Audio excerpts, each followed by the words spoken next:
अल्हम्दुलिल्लाह अल्हम्दुलिल्लाह I am Muslim. Pressure मेरे पास अब बनाया जा रहा है, ऐसे कोई भी नहीं देख रहा, इतना ज़्यादा प्रेशर है। तुम क्या कर रहे हो, मेरे पे प्रेशर बना रहे कि अल्लाह का हिंदू बनेगा तो रहने देंगे, हिंदू बनेगा तो ये करने देंगे, ये करेंगे। सामाजिक तत्व जो हैं, जो मुल्ला मौलवी, वो अपने कॉन्फिडेंस में लेकर कुछ आपको लालच है, वो तो 1 मिनट में ख़त्म हो जाए सर, वो अपने नाम कर लो। अगर आप ये समझते हैं कि इस्लाम कबूल करने वालों की आजमाइशें सिर्फ 1400 साल पहले हुआ करती थी तो शायद आप गलत हैं। आज भी दुनिया में ऐसे लोग मौजूद हैं जो हक़ को पहचान लेने के बाद अपनी आसाइशों, अपने ताल्लुकात और अपने मुस्तक़बिल तक को ख़तरे में डाल देते हैं।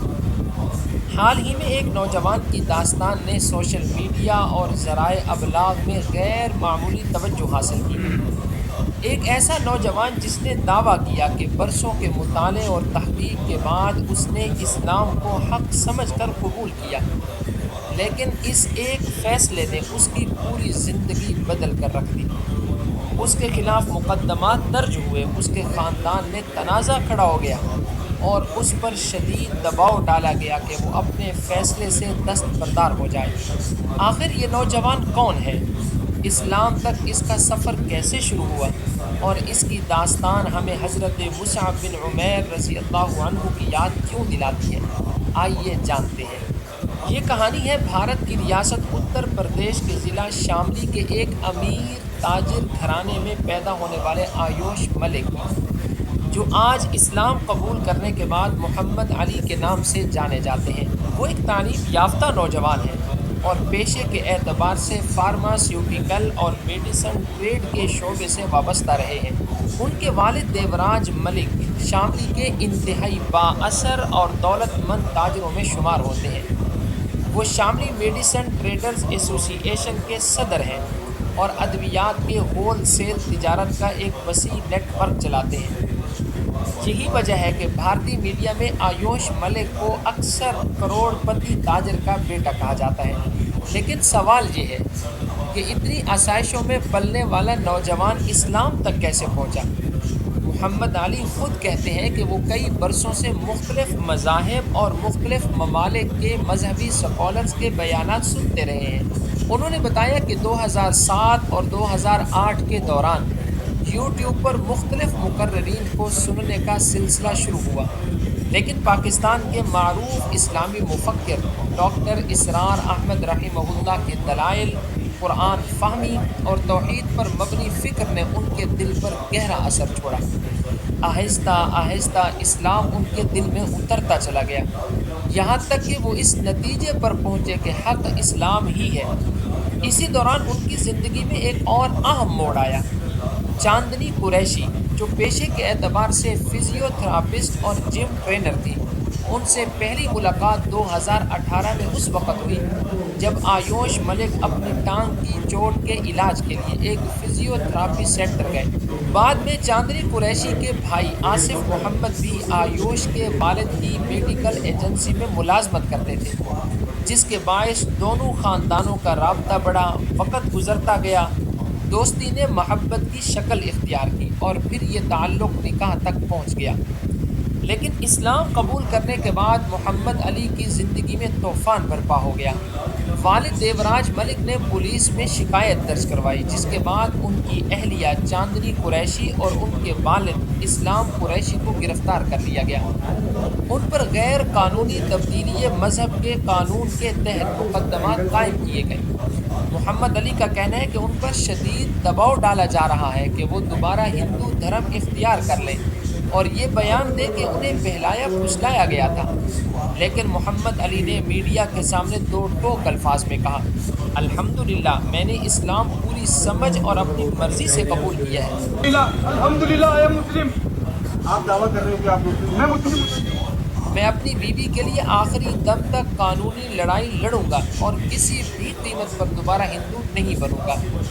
उन्होंने यहाँ तक कहा कि अगर उनके वालिद समझते हैं कि वो जायदाद के लिए मुसलमान हुए हैं तो उनकी तमाम जायदाद उनसे वापस ले ली जाए या किसी फलाही इदारे को दे दी जाए, क्योंकि उनका इस्लाम दौलत या दुनियावी मफाद की बुनियाद पर नहीं बल्कि यकीन और अक़ीदे की बुनियाद पर है। लेकिन नाज़रीन, ये तारीख़ में पहली मर्तबा नहीं हुआ। آج سے 1400 سال پہلے مکہ کی گلیوں میں بھی ایک ایسا ہی نوجوان تھا جس کا نام تھا مصعب بن عمیر رضی اللہ عنہ۔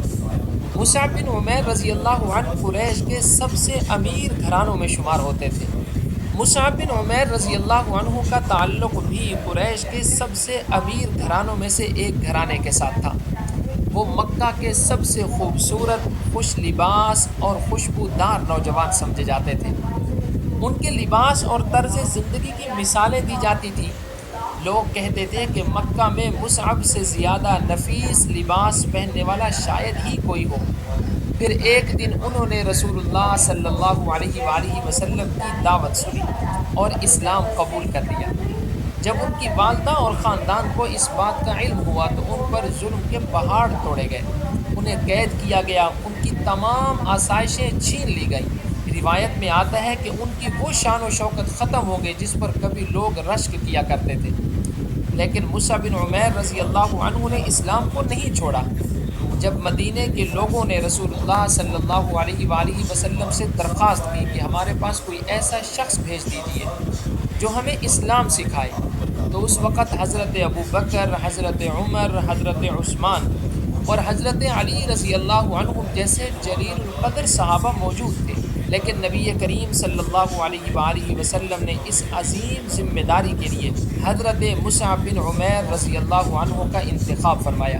مصعب رضی اللہ عنہ مدینہ پہنچے اور اپنی حکمت، اخلاق اور دعوت کے ذریعے اوس اور خزرج کے طاقتور قبائل تک اسلام کا پیغام پہنچایا۔ غزوہ احد کا میدان سجا۔ اس جنگ میں رسول اللہ صلی اللہ علیہ وآلہ وسلم نے اسلام کا پرچم حضرت مصعب بن عمیر رضی اللہ عنہ کے ہاتھ میں دیا۔ وہ پرچم اٹھائے دشمن کے سامنے ڈٹے رہے یہاں تک کہ جام شہادت نوش کر لیا۔ جب ان کی تدفین کا وقت آیا تو ان کے پاس مکمل کفن بھی موجود نہیں تھا۔ ایک چادر تھی جس سے سر ڈھانپا جاتا تو پاؤں کھل جاتے اور پاؤں ڈھانپے جاتے تو سر نمایاں ہو جاتا۔ اس موقع پر رسول اللہ صلی اللہ علیہ وآلہ وسلم نے فرمایا، ان کے سر کو ڈھانپ دو اور پاؤں پر اذخر گھاس ڈال دو۔ یہ وہی مصعب بن عمیر تھے جو کبھی مکہ کے شہزادے کہلاتے تھے، لیکن اسلام کی خاطر سب کچھ قربان کر کے دنیا سے رخصت ہو گئے۔ اور آج جب ہم محمد علی یعنی آیوش ملک کی داستان سنتے ہیں تو تاریخ کا یہ باب دوبارہ زندہ ہوتا محسوس ہوتا ہے۔ زمانے بدل گئے، ملک بدل گئے، لیکن حق کو پہچاننے والوں کی آزمائشیں نہیں بدلی۔ مصعب بن عمیر رضی اللہ عنہ نے اسلام کے لیے دولت، آرام، خاندانی تعلقات قربان کیے تھے، اور آج محمد علی بھی اسی راستے میں آزمائشوں کا سامنا کر رہے ہیں، کیونکہ سچے دل سے ایمان قبول کرنے والا انسان جانتا ہے کہ دنیا کی ہر نعمت عارضی ہے، لیکن حق کی پہچان اور اس پر ثابت قدمی وہ دولت ہیں جو انسان کو ہمیشہ کے لیے کامیاب بنا دیتی ہے۔